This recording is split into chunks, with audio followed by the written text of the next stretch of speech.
ಮನಸ್ಸಿಟ್ಟು ಕಿವಿ ಕೊಡಿ, ನಿಮ್ಮ ಮನಸ್ಸಿಗೆ ನಿಮ್ಮಾಪ್ತನ ಪಿಸುಮಾತು. ಮನವೇ ನೀ ಅನಂತ ಆಕಾಶ. ಮಕ್ಕಳಲ್ಲಿ ಸಹಾನುಭೂತಿಯ ಸಂಸ್ಕೃತಿ ಬರಬೇಕು ಅಂತಂದರೆ ಪೋಷಕರು ನೇರವಾಗಿ ಹೊಣೆ ಹೊತ್ಕೊಬೇಕು. ಇವತ್ತಿನ ಪ್ರಪಂಚವನ್ನು ನೋಡಿದಾಗ ಒಂದು ವಿಚಿತ್ರ ಪ್ರಶ್ನೆ ನಮ್ಮನ್ನು ಕಾಡ್ತದೆ. ಮನುಷ್ಯರ ಸಮಾಜವು ವಿಜ್ಞಾನದಲ್ಲಿ, ತಂತ್ರಜ್ಞಾನದಲ್ಲಿ, ಆರ್ಥಿಕತೆಯಲ್ಲಿ ಅಪಾರವಾದ ಪ್ರಗತಿಯನ್ನು ಸಾಧಿಸಿದೆ. ಆದರೆ ಅದೇ ಸಮಯದಲ್ಲಿ ಯುದ್ಧಗಳು ನಡೀತಾ ಇವೆ, ದ್ವೇಷ, ಹಿಂಸೆ, ನಿರಪರಾಧಿಗಳ ಸಾವು ನೋವು ಕೂಡ ಹೆಚ್ಚಾಗ್ತಾ ಇದೆ. ಅದನ್ನು ನಾವು ಡಿನೈ ಮಾಡೋದಕ್ಕಾಗಲ್ಲ. ಒಂದು ದೇಶ ಮತ್ತೊಂದು ದೇಶದ ಮೇಲೆ ಬಾಂಬ್ ಹಾಕತ್ತೆ, ಅಲ್ಲಿ ಮಕ್ಕಳು, ಮಹಿಳೆಯರು, ಸಾಮಾನ್ಯ ನಾಗರಿಕರು ಸಾಯ್ತಾ ಇದ್ದಾರೆ. ಇದನ್ನು ನೋಡಿದಾಗ ಒಂದು ಪ್ರಶ್ನೆ ನಮ್ಮೊಳಗೆ ಹುಟ್ಟಬೇಕು. ಇಷ್ಟೊಂದು ಬುದ್ಧಿವಂತಿಕೆಯನ್ನು ಗಳಿಸಿರುವಂತಹ ಮನುಷ್ಯ ಸಮಾಜಕ್ಕೆ, ಈ ಮನುಷ್ಯನ ಸಮಾಜಕ್ಕೆ ಯಾತಕ್ಕೆ ಕರುಣೆ ಅನ್ನೋದು, ಸಹಾನುಭೂತಿ ಅನ್ನೋದು, ಎಂಪತಿ ಅನ್ನೋದು ಯಾತಕ್ಕೆ ಕೊರತೆ ಆಗ್ತಾ ಇದೆ ಅಂತ ಇದಕ್ಕೆ ಉತ್ತರ ಹುಡುಕಕ್ಕೆ ಇವತ್ತಿನ ಮನೋವಿಜ್ಞಾನಿಗಳು, ನರವಿಜ್ಞಾನಿಗಳು ಮತ್ತು ಸಮಾಜ ಚಿಂತಕರು ಹಲವಾರು ವಿಚಾರಗಳನ್ನ ಚರ್ಚೆ ಮಾಡ್ತಾ ಇದ್ದಾರೆ. ಅವ್ರು ಹೇಳೋದೇನು ಅಂತಂದರೆ, ಮಾನವ ಸಮಾಜದ ಭವಿಷ್ಯವನ್ನು ಉಳಿಸುವುದು ತಂತ್ರಜ್ಞಾನ ಅಲ್ಲ, ಸಹಾನುಭೂತಿ ಮತ್ತು ಮಾನವೀಯತೆ, ಎಂಪತಿ ಆ್ಯಂಡ್ ಹ್ಯುಮ್ಯಾನಿಟಿ. ಇದರಿಂದಲೇ ಒಂದು ಪ್ರಮುಖ ಪ್ರಶ್ನೆ ನಮ್ಮ ಮುಂದೆ ಇದೆ. ನಮ್ಮ ಮಕ್ಕಳನ್ನು ಹೇಗೆ ಬೆಳೆಸಬೇಕು? ದ್ವೇಷಕ್ಕೆ 7 ಮನೋವೈಜ್ಞಾನಿಕವಾದಂತಹ ಬೇರುಗಳನ್ನು ನಾವು ಕಾಣಬಹುದು. ಮನೋವಿಜ್ಞಾನಿಗಳು ಹೇಳುವ ಹಾಗೆ ದ್ವೇಷ ಅಂತನ್ನುವುದು, ಹೇಟ್ರೆಡ್ ಅನ್ನುವುದು ಅಕಸ್ಮಾತಾಗಿ ಹುಟ್ಟುವುದು ಅಲ್ಲ. ಅದು ಕೆಲವು ಮಾನಸಿಕ ಮನಸ್ಥಿತಿಗಳಿಂದ ಅದು ನಿಧಾನವಾಗಿ ಬೆಳೀತಾ ಹೋಗ್ತದೆ. ಅದೇನದು ಅಂತಂದರೆ ಅಪರಿಚಿತರ ಭಯ. ಅಂದರೆ ಮಾನವನ ಮೆದುಳು ಸಹಜವಾಗಿ ಅಪರಿಚಿತವಾಗಿರುವುದರ ಬಗ್ಗೆ ಎಚ್ಚರಿಕೆಯಿಂದ ಇರ್ತದೆ. ಒಬ್ಬ ವ್ಯಕ್ತಿ ಬೇರೆ ಧರ್ಮದವರಾಗಿರಬಹುದು, ಬೇರೆ ಭಾಷೆಯವರಾಗಿರಬಹುದು, ಬೇರೆ ದೇಶದವರಾಗಿರಬಹುದು, ಅವರನ್ನು ನಾವು ಅರಿಯದೇ ಇದ್ದರೆ ಭಯ ಹುಟ್ಟಬಹುದು. ಆದರೆ ಪರಿಚಯ ಆದಾಗ, ಸ್ನೇಹ ಬೆಳೆದಾಗ ಭಯ ಕಡಿಮೆ ಆಗ್ತದೆ, ಇಲ್ಲವಾಗ್ತದೆ. ಇದು ಒಂದು ಅಪರಿಚಿತದ ಬಗ್ಗೆ ಒಂದು ಭಯ ಇರೋದು. ಎರಡನೇದು ಐಡೆಂಟಿಟಿ ಅಥವಾ ಗುರುತಿನ ಬಗ್ಗೆ ಭದ್ರತೆ ಇಲ್ಲದೇ ಇರೋದು, ಅಸುರಕ್ಷತೆ. ನಮ್ಮ ಧರ್ಮ, ನಮ್ಮ ಭಾಷೆ, ನಮ್ಮ ಸಂಸ್ಕೃತಿ ಬಗ್ಗೆ ಆತ್ಮವಿಶ್ವಾಸ ಇಲ್ಲದವರು ಅದನ್ನ ಕೆಲವು ಸಲ ಅತಿಯಾಗಿ ರಕ್ಷಿಸಲಿಕ್ಕೆ ಆಕ್ರಮಣಕಾರಿ ಆಗ್ತಾರೆ. ಅದೊಂಥರ ರಕ್ಷಣೆ ಮಾಡೋ ಅಗತ್ಯವೇ ಇರಲ್ಲ, ಅದನ್ನ ಆಕ್ರಮಣಕಾರಿಯಾಗಿ ರಕ್ಷಣೆ ಮಾಡಲಿಕ್ಕೆ ಹೋಗ್ತಾರೆ. ಆತ್ಮವಿಶ್ವಾಸ ಹೊಂದಿರುವ ಗುರುತಿಗೆ ಶತ್ರುಗಳು ಇರುವುದಿಲ್ಲ.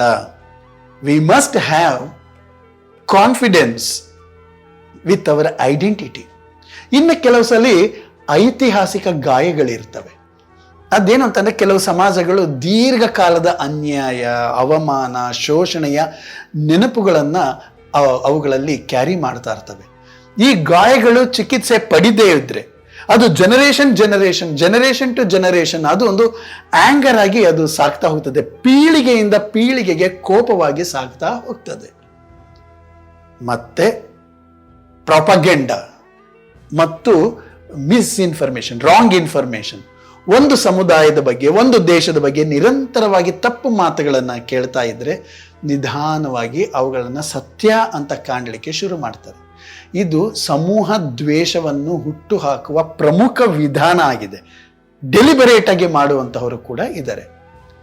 ಇನ್ನು ಎಮೋಷನಲ್ ಲಿಟರಸಿ ಅಂದರೆ ಭಾವನಾತ್ಮಕ ಶಿಕ್ಷಣದ ಕೊರತೆ ನಮ್ಮಲ್ಲಿದೆ. ತುಂಬ ಜನರು ತಮ್ಮ ಭಾವನೆಗಳನ್ನು ತಿಳ್ಕೊಳ್ದೇನೆ, ಅದನ್ನು ಕಲಿದೇನೆ ಬೆಳೆದು ಬಿಡ್ತಾರೆ. ಕೋಪ, ಅಸೂಯೆ, ಭಯ ಇವುಗಳನ್ನೆಲ್ಲ ಗುರುತಿಸೋದು ಹೇಗೆ, ಅವುಗಳನ್ನು ನಿರ್ವಹಿಸುವುದು ಹೇಗೆ ಅಂತ ಅರಿವು ಇಲ್ಲದೆ ಹೋದರೆ ಅವುಗಳು ದ್ವೇಷ ಆಗಬಹುದು. ಇನ್ನು ಮಾನವೀಯತೆಯನ್ನು ಕಳ್ಕೊಂಡಿರೋದು. ಇತಿಹಾಸದಲ್ಲಿ ಅನೇಕ ಹಿಂಸೆಗಳು ನಡೆಯೋ ಮುಂಚೆ ಒಂದು ಸಮುದಾಯವನ್ನು, ಒಂದು ದೇಶದ ಜನರನ್ನು, ಭಾಷಿಗರನ್ನು ಅವರು ಮನುಷ್ಯನೇ ಅಲ್ಲ ಅಂತ ತೋರಿಸ್ತಾರೆ. ಯಾರನ್ನಾದರೂ ನಾವು ಮನುಷ್ಯರಾಗಿ ನೋಡದೆ ಹೋದರೆ ಕ್ರೌರ್ಯ ಸುಲಭ ಆಗ್ತದೆ. ಇನ್ನು ಕೊನೆಯದಾಗಿ ಸಹಾನುಭೂತಿ ಇಲ್ಲದ ಅಧಿಕಾರ, ಸರ್ಕಾರವಾಗಲಿ ಒಂದು ಇದಾಗಲಿ, ಅಧಿಕಾರಕ್ಕೆ ಸಹಾನುಭೂತಿ ಇದ್ದರೆ ಮಾತ್ರ ಅದು ಅಧಿಪತ್ಯ ಆಗ್ತದೆ. ಸತ್ಯವಾದ ನ್ಯಾಯಕತ್ವ ಇರಬೇಕು ಅಂತಂದ್ರೆ ಶಕ್ತಿಯ ಜೊತೆಗೆ ಕರುಣೆ ಇರಬೇಕು. ಶಕ್ತಿಯ ಜೊತೆಗೆ ಕರುಣೆ ಇಲ್ಲದೆ ಹೋದರೆ ಒಬ್ಬ ಮನುಷ್ಯನಿಗೆ ಅಥವಾ ಒಂದು ಸಮೂಹಕ್ಕೆ, ಒಂದು ಸರ್ಕಾರಕ್ಕೆ ಶಕ್ತಿಯ ಜೊತೆ ಸಹಾನುಭೂತಿ ಇಲ್ಲದೆ ಹೋದರೆ ಅದು ಕ್ರೂರ ಆಗ್ತದೆ. ಇದನ್ನೆಲ್ಲ ಗಮನಿಸ್ಕೊಂಡು ನಾವು ಮಕ್ಕಳಲ್ಲಿ ಕೆಲವು ಗುಣಗಳನ್ನು ಬೆಳೆಸಲೇಬೇಕು. ಏನು? ಮತ್ತೊಬ್ಬರ ನೋವನ್ನು ಅನುಭವಿಸುವ ಸಾಮರ್ಥ್ಯ, ಅಂದರೆ ಎಂಪಥೈಸ್ ಮಾಡುವುದು. ಆಮೇಲೆ ಗಮನವಿಟ್ಟು ಕೇಳಿಸಿಕೊಳ್ಳುವುದು, ಲಿಸನಿಂಗ್, ಕೇಳಿಸ್ಕೊಳ್ಳೋದು. ಮತ್ತೆ ಪ್ರತಿಯೊಬ್ಬರ ಮಾನವೀಯ ಗೌರವವನ್ನು ಗುರುತಿಸೋದು, ಹ್ಯೂಮನ್ ಡಿಗ್ನಿಟಿಯನ್ನು ರೆಸ್ಪೆಕ್ಟ್ ಮಾಡೋದು. ಮತ್ತೆ ಜಡ್ಜ್ಮೆಂಟಲ್ ಆಗಿ ಇರದೆ ಕುತೂಹಲದಿಂದ ಕೇಳಿಸ್ಕೊಳ್ಳೋದು. ತೀರ್ಪು ಕೊಡಬಾರ್ದು, ಕೇಳಿಸ್ಕೊಳ್ಳೋದು, ಜಡ್ಜ್ಮೆಂಟಲ್ ಆಗಬಾರ್ದು. ಆಮೇಲೆ ತಮ್ಮದೇ ಭಾವನೆಗಳನ್ನು ಅರಿಯುವಂತಹ ಸಾಮರ್ಥ್ಯವನ್ನು ಹೊಂದಬೇಕು. ಆಮೇಲೆ ಕರುಣೆಗೆ ಬೆಂಬಲವಾಗಿ ನಿಲ್ಲುವಂತಹ ಧೈರ್ಯ ನಮ್ಮಲ್ಲಿರಬೇಕು. ನಂತರ ಪ್ರಕೃತಿ ಮತ್ತು ಪ್ರಾಣಿಗಳ ಮೇಲೆ ಕನ್ಸರ್ನ್ ಇರಬೇಕು. ಮತ್ತೆ ವಿನಯ ಇರಬೇಕು. ಮತ್ತು ಶಾಂತಿಗೆ ನಾವು ಕಮಿಟ್ ಆಗಿರಬೇಕು. ಒಳಗೂ ಮತ್ತು ಹೊರಗೆ ಶಾಂತಿಗೆ ಬದ್ಧತೆ ಇರಬೇಕು. ಇವುಗಳೇ ಉತ್ತಮ ನಾಗರಿಕರನ್ನಾಗಿ ಮಾಡಲಿಕ್ಕೆ ಇರುವಂತಹ, ರೂಪಿಸಲಿಕ್ಕೆ ಸಾಧ್ಯವಾಗುವಂತಹ ಗುಣಗಳು. ಮಕ್ಕಳಲ್ಲಿ ಸಹಾನುಭೂತಿಯನ್ನು ಬೆಳೆಸಲಿಕ್ಕೆ ನಾವು ಕೆಲಸ ಮಾಡಬೇಕು. ಶಿಕ್ಷಕರು ಮತ್ತು ಪೋಷಕರು ಮತ್ತು ಒಟ್ಟಾರೆ ಕುಟುಂಬ, ಸೋಷಿಯಲ್ ಎನ್ವೈರ್ನ್ಮೆಂಟ್ ಎಲ್ಲನೂ ಕೂಡ ಕೆಲಸ ಮಾಡಬೇಕು. ಮಕ್ಕಳಲ್ಲಿ ನಾವು ಮಾತಾಡಬೇಕು. ಇವತ್ತು ಹೇಗಿತ್ತು? ಪ್ರತಿದಿನ 10-15 ನಿಮಿಷ ಅವ್ರ ಜೊತೆಯಲ್ಲಿ ಮಾತಾಡಬೇಕು. ಅವ್ರ ದಿನ ಹೇಗಿತ್ತು ಅಂತ ಕೇಳಿಸ್ಕೊಬೇಕು. ಜಡ್ಜ್ಮೆಂಟಲ್ ಆಗಿ ಅದು ಸರಿ, ಅದು ತಪ್ಪು ಏನು ಹೇಳಬೇಡಿ, ಸುಮ್ಮನೆ ಕೇಳಿಸ್ಕೊಳ್ಳಿ. ಸಂಪೂರ್ಣವಾಗಿ ಎಮೋಷನಲ್ ಸೆಕ್ಯೂರಿಟಿಯನ್ನು ಉಂಟು ಮಾಡ್ತದೆ ಮಕ್ಕಳಲ್ಲಿ. ಮತ್ತೆ ಮಲಗುವ ಮುಂಚೆ ಥ್ಯಾಂಕ್ಫುಲ್ ಆಗಿರೋದು, ಗ್ರೇಟ್ಫುಲ್ ಆಗಿರೋದು. ಇವತ್ತು ಬೆಡ್ಗೆ ಹೋಗ್ತಾ ಇದ್ದೀವಿ, ಮಲ್ಕೊಳ್ತಾ ಇದ್ದೀವಿ ಅಂತಂದರೆ ಇವತ್ತು ನಡೆದಿರುವಂತಹ ಮುಖ್ಯವಾದ 3 ಒಳ್ಳೆ ವಿಷಯಗಳು ಯಾವುದು? ಮಕ್ಕಳಿಗೆ ಅದನ್ನು ಬೆಳೆಸಬೇಕು. ಅದಕ್ಕೆ ನಮ್ಮ ಟೀಚರ್ ಏನೋ ಈ ಥರ ಮಾಡಿದ್ರು, ಗುಡ್, ಅವ್ರಿಗೆ ಥ್ಯಾಂಕ್ಸ್ ಹೇಳು, ಫೀಲ್ ಮಾಡು, ಯೋಚನೆ ಮಾಡು. ಯಾರೋ ಒಬ್ಬರು ನನಗೆ ಬಸ್ನಲ್ಲಿ ಸೀಟ್ ಕೊಟ್ಟರು, ಥ್ಯಾಂಕ್ ಯು, ಥ್ಯಾಂಕ್ಸ್, ಫೀಲ್ ಮಾಡು. ಅವ್ರಿಗೆ ಹೇಳೋದಲ್ಲ, we have to feel it. ಹೇಳೋದು ಒಂದು ಅಲ್ಲಿ ನಡೀತದೆ, ಇಲ್ಲಿ ವಿ ಹ್ಯಾವ್ ಟು ರಿಮೆಂಬರ್. ಕೃತಜ್ಞತೆ ಅನ್ನುವುದು ಮಕ್ಕಳ ಮನಸ್ಸನ್ನು ಪಾಸಿಟಿವ್ ಆಗಿ ರೂಪಿಸುತ್ತೆ. ಆಮೇಲೆ ನಿಮಗೇನು ಅನ್ನಿಸ್ತು ಅಂತ ಅನ್ನೋದು ಕೇಳಿಸ್ಕೊಳ್ಳೋದು.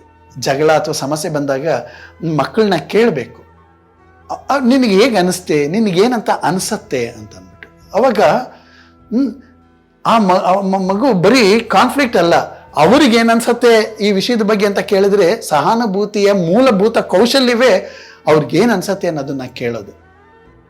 ಪ್ರತಿ ದಿನವೂ ಮಕ್ಕಳಿಗೆ ಒಂದು ಕರುಣೆಯಿಂದ ಮಾಡುವಂತಹ ಕೆಲಸವನ್ನು ಪ್ರೋತ್ಸಾಹಿಸಬೇಕು. ಏನು? ಸ್ನೇಹಿತನಿಗೆ ಸಹಾಯ ಮಾಡೋದು, ಅಥವಾ ಪ್ರಾಣಿಗಳಿಗೆ ಆಹಾರ ಕೊಡೋದು, ಅಥವಾ ದೊಡ್ಡವರಿಗೆ, ವಯಸ್ಸಾದವ್ರಿಗೆ ಸಹಾಯ ಮಾಡೋದು, ಏನೋ ಒಂದು ಅವ್ರಿಗೆ ಹೆಲ್ಪ್ ಮಾಡೋದು, ನಡೆಯೋದಕ್ಕೆ ಏನೋ ವಸ್ತುಗಳನ್ನ ತಗೊಂಬಂದು ಕೊಡೋದು. ಹೀಗೆ ಸಣ್ಣ ಸಣ್ಣ ಕರುಣೆಯ ಕೆಲಸಗಳು ಕೂಡ ಆ ಮಕ್ಕಳಲ್ಲಿ ದೊಡ್ಡ ಮನುಷ್ಯತ್ವವನ್ನು ದೊಡ್ಡದಾಗಿ ಬೆಳೆಸ್ತದೆ, ಮೌಲ್ಯವನ್ನು ಬೆಳೆಸ್ತದೆ. ಮತ್ತು ಫ್ಯಾಮಿಲಿ ಥಿಂಕಿಂಗ್ ಟೈಮ್, ವಾರಕ್ಕೆ 1 ಸಲ ಅಥವಾ 2 ಸಲ ಕುಟುಂಬ ಜೊತೆಗೆ ಮಾತಾಡಬೇಕು. ಎಲ್ಲರೂ ಬೆರೆತು ನಾವು ಯಾತಕ್ಕೆ ಇನ್ನೊಬ್ಬರನ್ನ ರೆಸ್ಪೆಕ್ಟ್ ಮಾಡಬೇಕು, ಪ್ರಕೃತಿನ ಯಾತಕ್ಕೆ ಕಾಪಾಡಬೇಕು, ಈ ಥರ ಚರ್ಚೆಗಳು ನಡೀತಾ ಹೋಗಬೇಕು. ಮನೆಯಲ್ಲಿ ಈ ರೀತಿಯ ಚರ್ಚೆಗಳು ನಡೀತಾ ಇತ್ತು ಅಂತಂದರೆ ಮಕ್ಕಳಲ್ಲಿ ಮಾರಲ್ ಅವೇರ್ನೆಸ್, ಅಂದರೆ ನೈತಿಕ ಅರಿವು ಅವರಲ್ಲಿ ಬೆಳೀತದೆ. ಇದು ಬಹಳ ಮುಖ್ಯವಾಗಿರೋದು. ನಾವು ಮಾತಾಡಬೇಕು, ನಾವು ಓದಬೇಕು, ಅಥವಾ ಅಂಥದ್ದನ್ನು ಒಟ್ಟಿಗೆ ಕೂತ್ಕೊಂಡು ನೋಡಬೇಕು. ಮಕ್ಕಳು ದ್ವೇಷದ ಜೊತೆಗೆ ಹುಟ್ಟೋಲ್ಲ, ಅವರು ಕುತೂಹಲ, ಕ್ಯೂರಿಯಸ್ ಆಗಿರ್ತಾರೆ ಮತ್ತು ಓಪನ್ ಮೈಂಡೆಡ್ ಆಗಿನೇ ಅವರು ಹುಟ್ಟಿರೋದು. ಸಮಾಜ ಮತ್ತು ಕುಟುಂಬಗಳು ಅವರನ್ನು ಹೇಗೆ ರೂಪಿಸ್ತಾವೋ ಹಾಗೆ ಅವರು ಬೆಳೀತಾ ಹೋಗ್ತಾರೆ. ನಾವು ಮಕ್ಕಳಿಗೆ ಬರೀ ಸಕ್ಸಸ್ ಆಗೋದನ್ನ ಕಲಿಸಿದ್ರೆ ಅವರು ಶಕ್ತಿಶಾಲಿಗಳಾಗಬಹುದು, ಶಕ್ತಿಶಾಲಿಗಳಾಗ್ತಾರೆ. ಆದರೆ ಸಹಾನುಭೂತಿಯನ್ನು ಕಲಿಸಿದ್ರೆ ಅವರು ನಿಜವಾದ ಮಾನವರಾಗ್ತಾರೆ. ನಾಳಿನ ಜಗತ್ತಿಗೆ ಹೆಚ್ಚು ಯುದ್ಧಗಳ ಆಯುಧಗಳ ಅಗತ್ಯ ಇಲ್ಲ, ಹೆಚ್ಚು ಸಹಾನುಭೂತಿಯ ಹೃದಯಗಳ ಅಗತ್ಯ ಇದೆ. ಅದನ್ನು ನಾವು ನಮ್ಮ ಮಕ್ಕಳಲ್ಲಿ ಬೆಳೆಸಬೇಕು.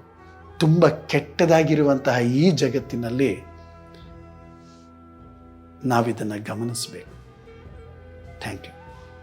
ಮನಸ್ಸಿರುವವರಿಗೆ ಮಾನಸಿಕ ಸಮಸ್ಯೆಗಳು ತಪ್ಪಿದ್ದೇನಲ್ಲ, ಹೃದಯ ಇರುವವರಿಗೆ ಭಾವನೆಗಳ ತೊಳಲಾಟವು ಕೂಡ ತಪ್ಪಿದ್ದೇನಲ್ಲ. ಸಂಘರ್ಷ, ಸಮಸ್ಯೆ, ಒತ್ತಡ, ಆತಂಕ, ಸಂಘರ್ಷ ಇವೆಲ್ಲವೂ ಇದ್ದೇ ಇರ್ತದೆ.